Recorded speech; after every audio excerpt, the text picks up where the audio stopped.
You might be wondering what this video is actually about, even though you clicked on this video, reading the title. So to give a quick recap, Origins of Olympus was a Minecraft roleplay series that came out in 2019. Search it up, it's on YouTube.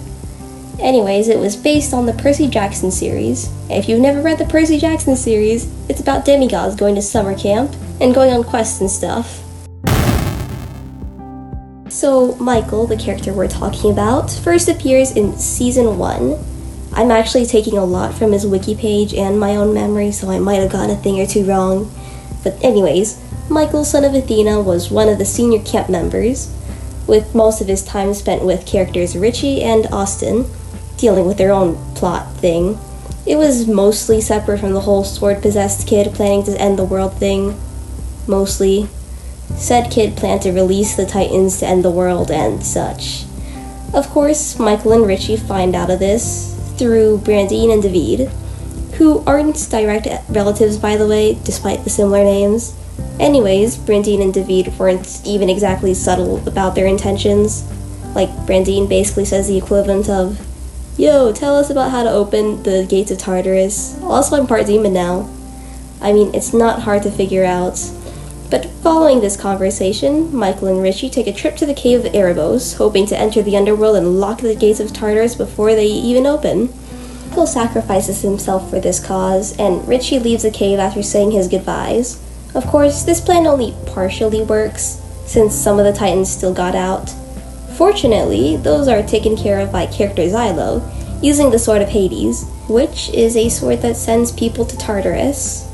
Fun fact, this sword actually originates from a Percy Jackson side story. I don't really remember its name, but I'm pretty sure it's canon. Like, 75% sure. Anyways, moving on. Of course, since Micheal is dead now, he doesn't show up in Season 2, so I guess his story's over. Nope, he comes back in Season 3, but something's changed. Well, yeah, no duh. I mean, look at him, his face is all contorted and stuff. And he even starts talking about the destruction of Olympus, the injustices of the gods. He's even talking with Kronos. Now, if you've read the Percy Jackson series, this probably sounds familiar. You see, Luke, he was going to destroy Olympus along with Kronos, until he was stopped in the final book, The Last Olympian. Although Luke was a villain built up over 3 to 4 books, Micheal likely would have only gotten 1 season. It could have been pretty nice if we got a foreshadowing moment to him at the end of Season 2, but then again, that would have messed with the complete finalness that Season 2 finale gave.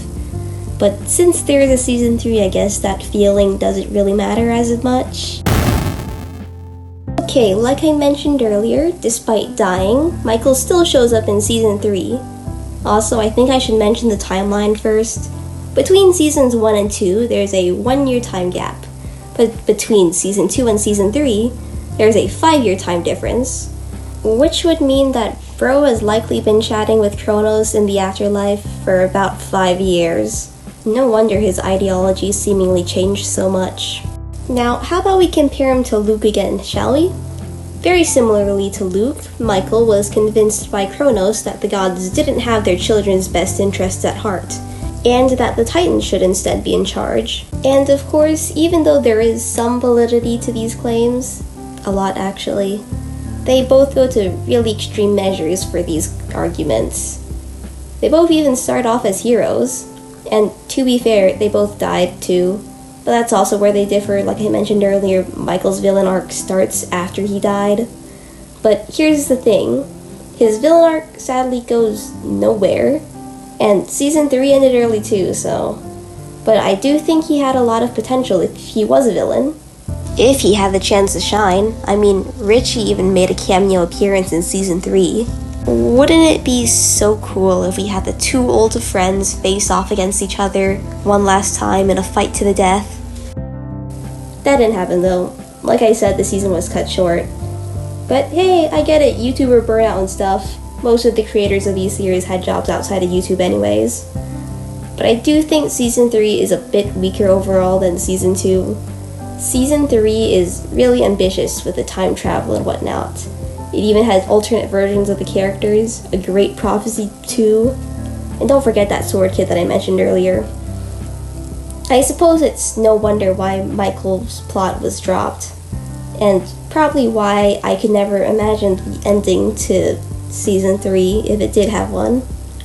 You see, in Season 1, there were way less members, so less characters, and pretty much only one big bad villain. In Season 2, it had a similar plot problem to Season 3. More characters meant a lot of them struggled to feel important, which led to a lot of them having their own little plot lines and villains. But those ones felt a lot less ambitious and actually played pretty well into the writing's strengths. So I guess here's what I would change in Season 3. Of course, in my own personal rewrites, I sometimes just axe off Season 3 entirely. I mean, Season 2 just felt so perfect. But moving on. So firstly, I'd make the prophecy of this season a little more specific. I mean, prophecies are meant to be vague and all, but, you know. And maybe even change it to be about fighting titans or something. And maybe even taking over Olympus.